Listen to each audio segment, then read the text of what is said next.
के सभी सदस्यगण और हमारे सांसदगण और देश भर में लगभग 1800 स्थानों से जुड़े हुए हमारे भारतीय जनता पार्टी के प्रदेश के, जिला के और मंडल से भी जुड़े हुए हमारे कार्यकर्ता बंधु, यह हमारा सौभाग्य है कि आज हम सबको हमारे भारत के यशस्वी प्रधानमंत्री, हमारे नेता आदरणीय श्री नरेंद्र मोदी जी का मार्गदर्शन हम सबको मिलेगा। मैं अपनी ओर से, आप सबकी ओर से और जो लाखों कार्यकर्ता विभिन्न स्थानों से जुड़े हुए हैं, उन सब की ओर से आदरणीय प्रधानमंत्री जी का हार्दिक अभिनंदन करता हूं, स्वागत करता हूं। हम सब जानते हैं कि प्रधानमंत्री जी का हमेशा हम सबको समय समय पर मार्गदर्शन मिलता रहता है और पार्टी को भी उनकी पार्टी को दृष्टि और दिशा यह भी हम सबको समय समय पर मिलता रहता है।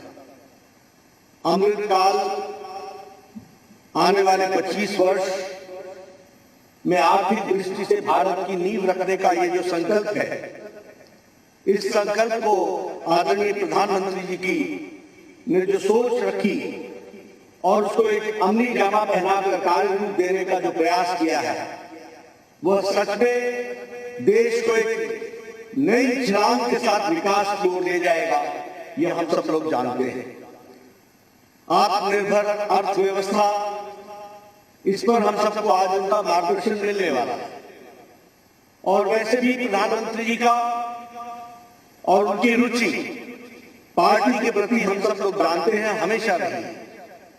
उन्होंने हमेशा पार्टी को दिशा देने में, मार्गदर्शन करने में उनका हमको हमेशा सहयोग मिलता रहा है। हम सबको याद है कोरोना काल में जब सारी पार्टियां लगभग एक तरीके से लुप्त हो गई थी, तो उस समय उनका मार्गदर्शन हम सबके लिए बहुत ही काम आया और उन्होंने हमको दिशा दी। सेवा ही संगठन है और सेवा ही संगठन में भारतीय जनता पार्टी तो जुड़ी।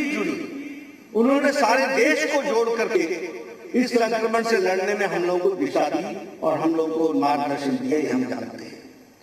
वैसे ही समय समय पर आर्थिक दृष्टि से भी उनका मार्गदर्शन हम सबको मिलता रहता है। बजट के बाद देश किस तरीके से आगे बढ़ेगा, इसके बारे में उनका हमेशा हम सबको मार्गदर्शन मिला है।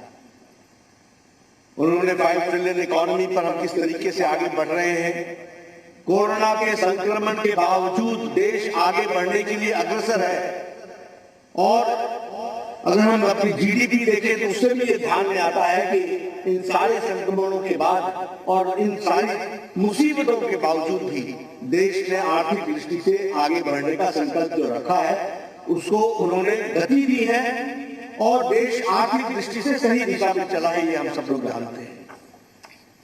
सामाजिक न्याय, समानता, सम्मान, सबका साथ, सबका विकास, सबका विश्वास और सबका प्रयास, इस मंत्र को लेकर के उनके नेतृत्व में हम सब लोग चल रहे हैं। और हम ये भी जानते हैं कि जो कल बजट रखा गया वो प्रो पीपल बजट रहा, प्रोग्रेसिव बजट रहा, प्रोडक्शन लिंक इंसेंटिव्स के साथ बढ़ने वाला बजट रहा, ईज ऑफ लिविंग, इस सिद्धांत को आम आदमी को अपने जीवन के यापन में कोई मुसीबत ना आए, बिना तकलीफ के वो आगे बढ़े और देश की अर्थव्यवस्था में भी अपना योगदान करे, इस बात को उन्होंने बहुत अच्छे तरीके से इस बजट में रखा है। निर्मला सीतारमण जी ने उनके मार्गदर्शन में मोर ग्रोथ, मोर जॉब, एम्प्लॉयमेंट के साथ किस तरीके से विकास को आगे बढ़ाना है और ग्रोथ के तरीके से इकोनॉमी कैसे बढ़ती है, इस पर भी उनको उनका मार्गदर्शन मिलने वाला है। जो डेवलपमेंट प्रोजेक्ट्स जिसके बारे में चर्चा की गई है, वह आने वाले समय में अमृतकाल में देश को एक नई ऊंचाइयों पर ले जाने का एक संकल्प है, इसको भी हमको ध्यान में रखना चाहिए। मैं ये महसूस करता हूं कि उनके मार्गदर्शन में आर्थिक दृष्टि से देश मजबूत हो रहा है और हमें नहीं, करोड़ों लोग ये महसूस करते हैं कि उनके मार्गदर्शन में आर्थिक दृष्टि से किस तरीके से देश का विकास बढ़ रहा है और उसको और आगे बढ़ाना है। इसका हम सबको आज मार्गदर्शन मिलने वाला है। हमारे आत्मनिर्भर अर्थव्यवस्था, इन पर, इस विषय पर उनका हमको मार्गदर्शन मिलेगा। मैं आपके और उनके बीच में ज्यादा देर न रहते हुए मैं उनसे निवेदन करूंगा, आदरणीय प्रधानमंत्री जी से, कि वह हम सभी कार्यकर्ताओं का मार्गदर्शन करें और उनको मैं ये विश्वास दिलाना चाहता हूं कि हमारे करोड़ों कार्यकर्ता आपके बताए रास्ते पर चलकर देश को मजबूती प्रदान करने में अपना पूरा योगदान करेंगे। इन्हीं शब्दों के साथ मैं आदरणीय प्रधानमंत्री जी को निमंत्रित करता हूं, आमंत्रित करता हूं कि वह हम सबका मार्गदर्शन करें।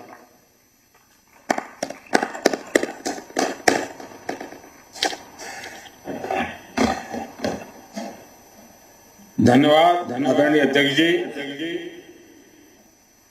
नमस्कार।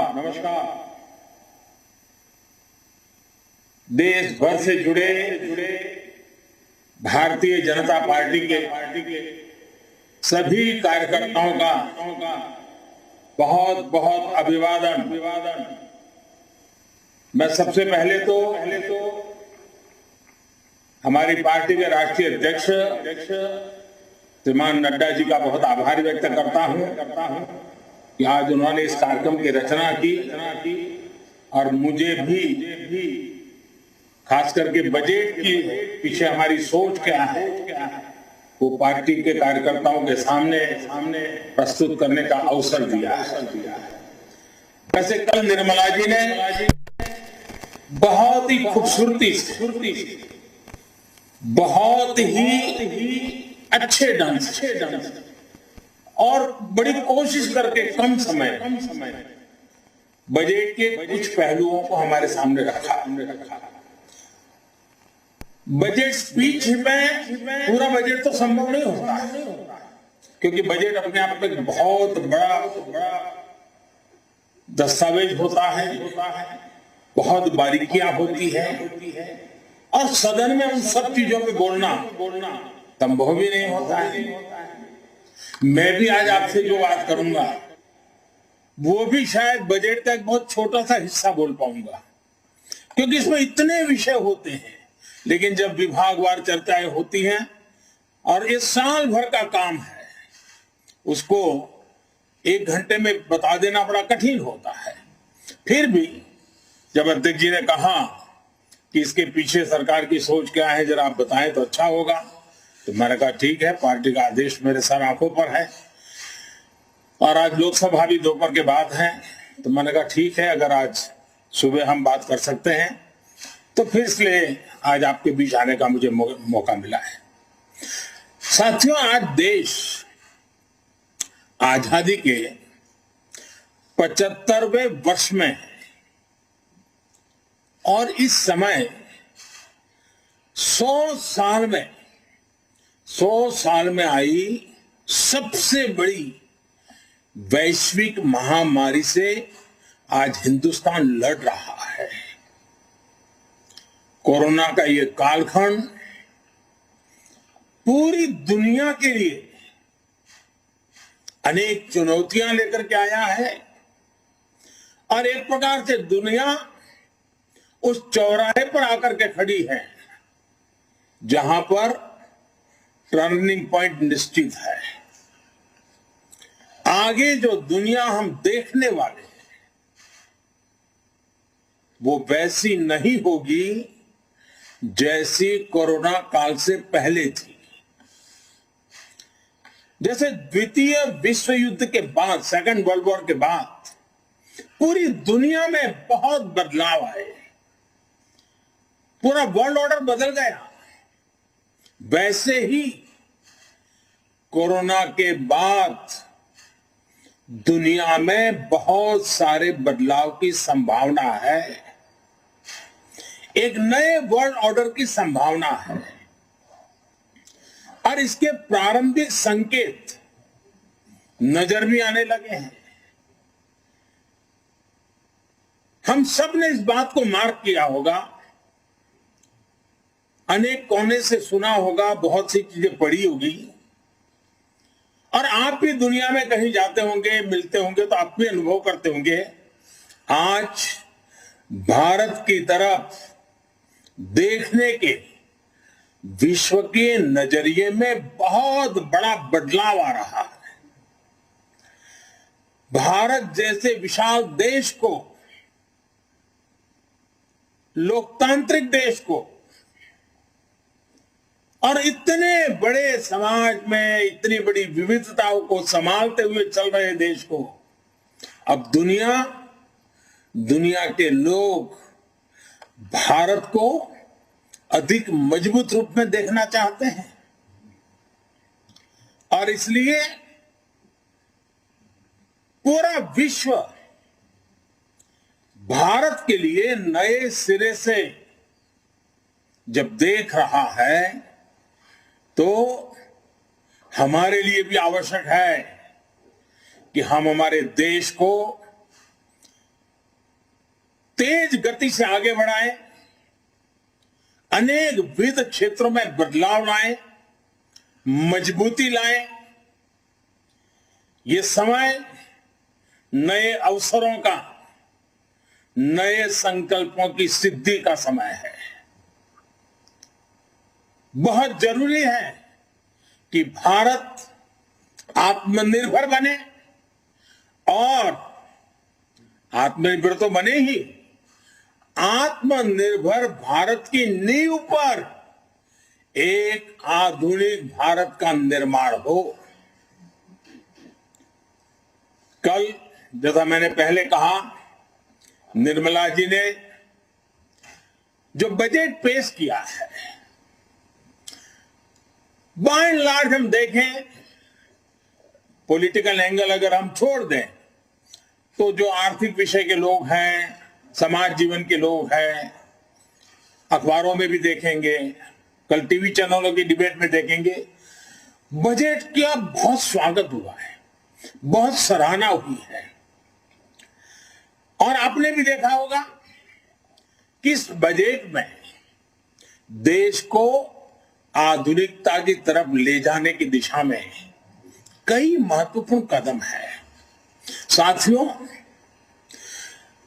जब हम आज के बजट की चर्चा करेंगे तो सापेक्ष भी होती है, कुछ तो पुरानी बातों की तुलना करेंगे तब पता चलता है।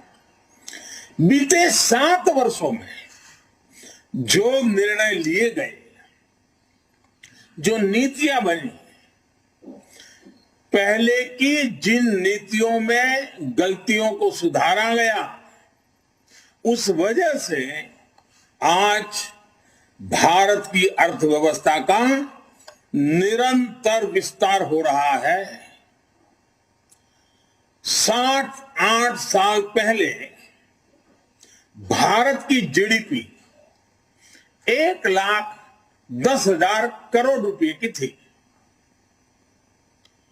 आज भारत की अर्थव्यवस्था 2,30,000 करोड़ के आसपास की है।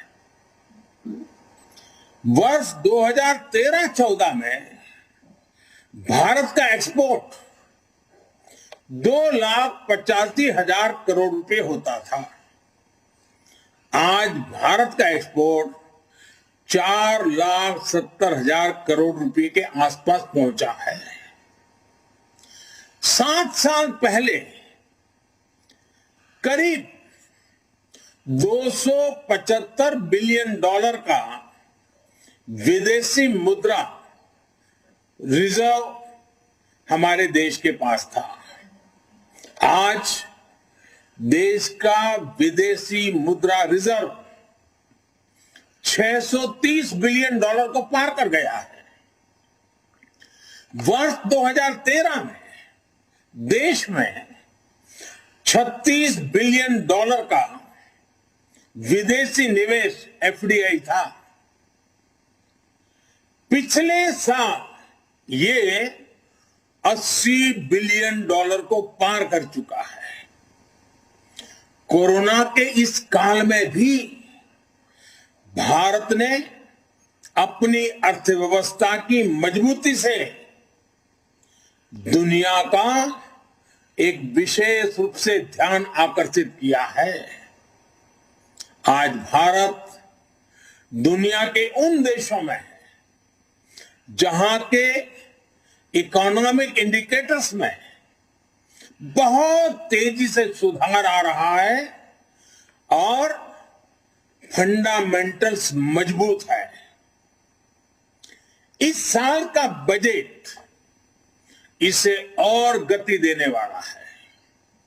साथियों, जब गरीब को मूलभूत सुविधाएं मिलती हैं तो वो अपनी ऊर्जा, अपने विकास, देश के विकास में लगाते हैं। इस बजट का भी फोकस गरीब, मिडिल क्लास और युवाओं को बुनियादी सुविधाएं देने और आय के स्थायी समाधानों से जोड़ने पर है। हमारी सरकार मूलभूत सुविधाओं के सैचुरेशन पर काम कर रही है और यह बात मैंने लाल किले पर से भी कही थी। अब मैं एक और छोटा उदाहरण देता हूं, जैसे जल जीवन मिशन। अब हम हमेशा सुनते आए हैं, गांव में, घर में, समाज में, सरकार में, राजनेताओं में, सब में क्या सुनते हैं? हर कोई कहता है जल ही जीवन है। सुनना तो बहुत अच्छा लगता है, लेकिन यह भी सच्चाई है, पानी की दिक्कत, पानी की कमी गरीब के जीवन की, महिलाओं के जीवन की सबसे बड़ी चुनौतियों में से एक है और आजादी के 75 साल के बाद भी है। किसान को भी, छोटे किसान को खासकर, पानी के बिना बहुत दिक्कतें हैं। हमारी सरकार के प्रयासों से आज देश में करीब करीब 9 करोड़ ग्रामीण घरों में नल से जल पहुंचने लगा है और इसमें से करीब करीब 5 करोड़ से ज्यादा पानी के कनेक्शन जल जीवन मिशन के तहत पिछले 2 वर्ष में दिए गए हैं।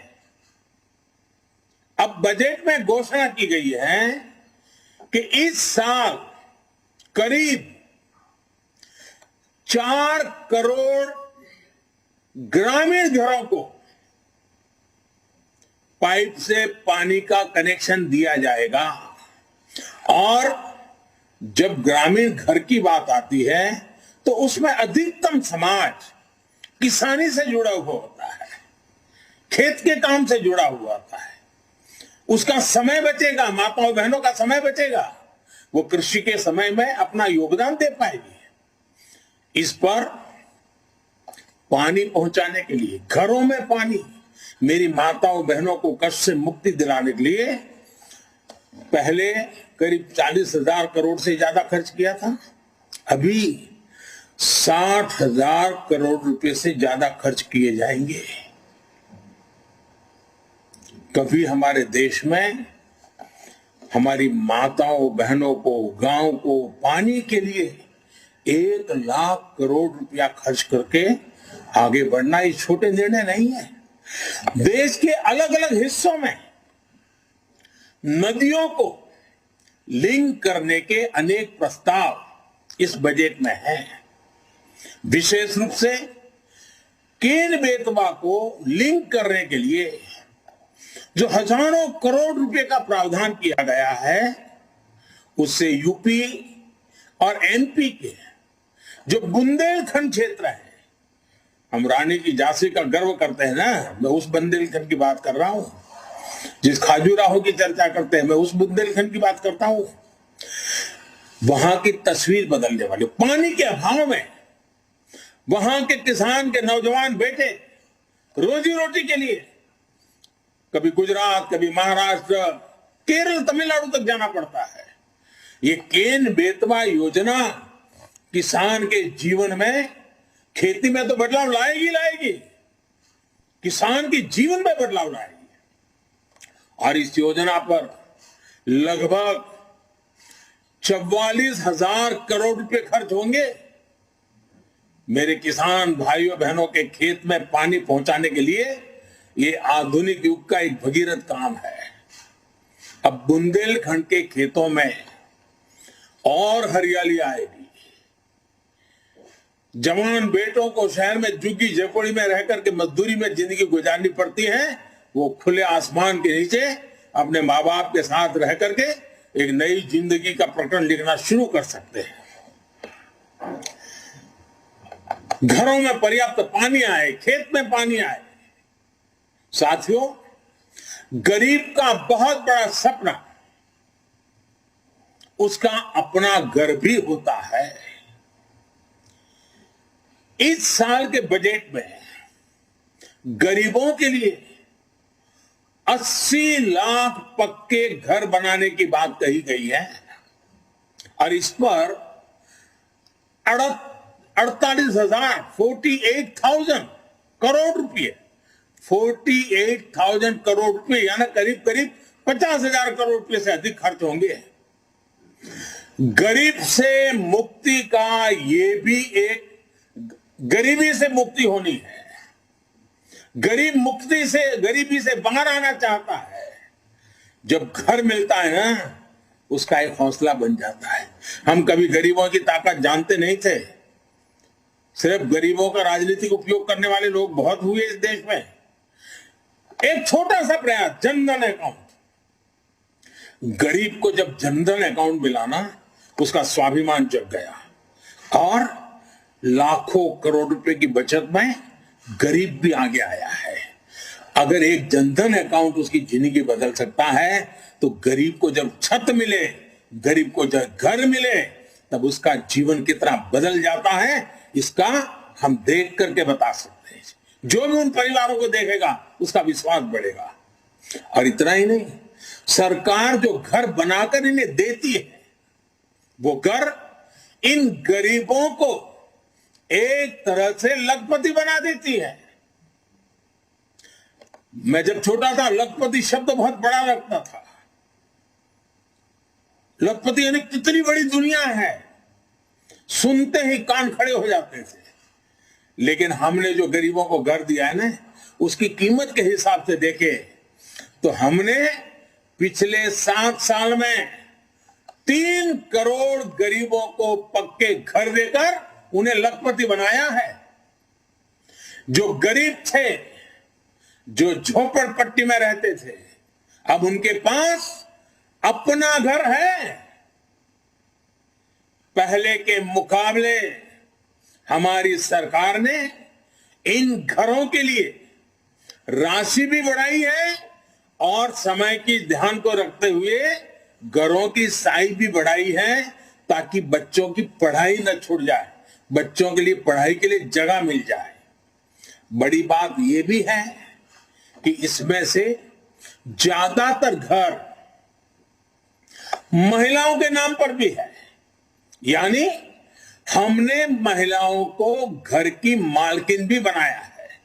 साथियों, हम सामाजिक न्याय के लिए तो हमेशा काम करते हैं और इसे अपना दायित्व समझते हैं।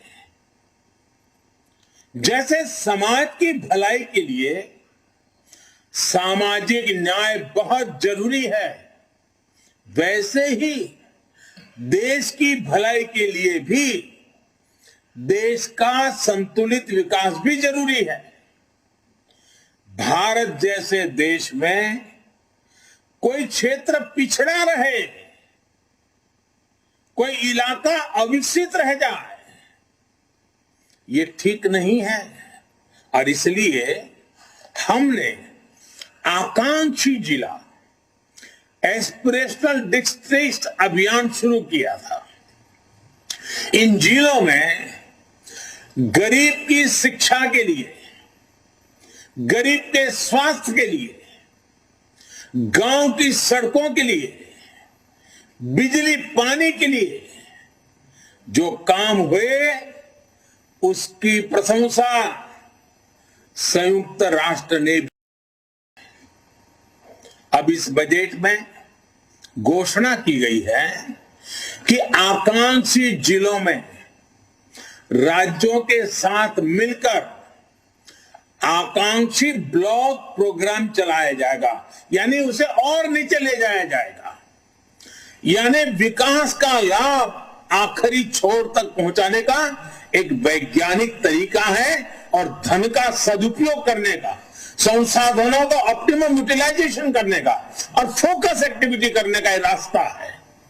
ग्रामीण क्षेत्रों में ब्लॉक स्तर पर जरूरी सुविधाएं पहुंचे, इस पर सरकार का जोर है। साथियों, राष्ट्र की सुरक्षा के लिए हमारी सेनाएं, एयरफोर्स हो, नेवी हो, आर्मी हो, हमारे जवान दिन रात डटे रहते हैं, जान की बाजी लगा देते हैं। लेकिन यह भी सच्चाई है कि हमारे सेना के जवान जो सीमा पर तैनात है, हमारे सुरक्षा बल के जवान जो सीमा पर तैनात है, उनको वो सीमावर्ती जो गांव है ना, वो भी एक प्रकार से किले का काम करते हैं और उन सीमावर्ती गांवों का देशभक्ति का जज्बा भी अद्भुत होता है। अभावों के बीच, संकटों के बीच, मुसीबतों के बीच सीमा पर रहने वाले छोटे गांव के लोग दिन रात देश की रक्षा के लिए सजग रहते हैं। अब समय आ गया है कि हमें हमारी राष्ट्र रक्षा की जो नीतियां है, उसमें सीमावर्ती गांवों के नागरिकों की शक्ति को पहचानना होगा, उनके अहम रोल को जानना होगा। और इसलिए हमने ध्यान आकर्षित किया है कि सीमावर्ती जो हमारे आखिरी गांव है हिंदुस्तान के कोने कोने में, उन गांवों को विकास की यात्रा में पीछे नहीं रहने देना है। इस वजह से हम वर्षों से सीमावर्ती गांवों से पलायन होते भी देख रहे हैं। किसी भी देश की रक्षा के लिए यह पहलू ठीक नहीं है। इस बात को समझते हुए सीमा पर मौजूद गांवों के विकास के बारे में नए सिरे से सोचा गया है। एक होलिस्टिक अप्रोच के साथ हम आगे बढ़ना चाहते हैं। ऐसे गांवों में हर प्रकार की सुविधा हो, बिजली हो, पानी हो, सड़क का इंतजाम हो। इसके लिए बजट में विशेष वाइब्रेंट विलेज प्रोग्राम का ऐलान किया गया है। हमारे अनेकों सीमावर्ती गांव टूरिस्ट स्पॉट बन सकते हैं। वहां हम अच्छे प्रकार से होम स्टे का एक पूरा नेटवर्क खड़ा कर सकते हैं, जो हमारे लोगों को रोजी रोटी मिले। प्रकृति प्रेमियों के लिए भी ये हमारे सीमावर्ती क्षेत्र हैं, वो आकर्षण का केंद्र बन सकते हैं। और मैंने तो गुजरात में कच्छ में रणोत्सव करके देखा है कि अगर उन आखिरी गांवों को हम वाइब्रेंट बना दें तो सुरक्षा की दृष्टि से भी बहुत लाभ होता है। अब हमारा उत्तराखंड देखिए, उसकी सीमा ऊपर के गांव, हमारा लेह लद्दाख देखिए, हमारा अरुणाचल देखिए। ये वाइब्रेंट विलेज प्रोग्राम इन सभी गांवों को बहुत मदद करेगा। इसके साथ साथ होलिस्टिक अप्रोच होने के कारण एनसीसी का भी एक नया विचार हुआ है। एनसीसी के लिए खर्च होता है, बड़े शहरों में एनसीसी होती भी है। अब हमने तय किया है कि सीमावर्ती गांव, वो जो ब्लॉक होगा और वहां जो स्कूल होगी नजदीक में, हम एनसीसी का वहां केंद्र शुरू करेंगे, एनसीसी की गतिविधि चलाएंगे, ताकि ये सीमा पर रहने वाले बच्चे एनसीसी से ट्रेन होकर के भविष्य में आसानी से सुरक्षा बलों में जाकर के राष्ट्र रक्षा का नेतृत्व कर सकते हैं। इन पहाड़ी क्षेत्रों के हमारे बच्चों की ताकत बहुत बड़ी होती है। साथियों, राष्ट्र रक्षा से जुड़े एक और बड़े अभियान की बजट में घोषणा की गई है। ये है पर्वतमाला। जी बालन।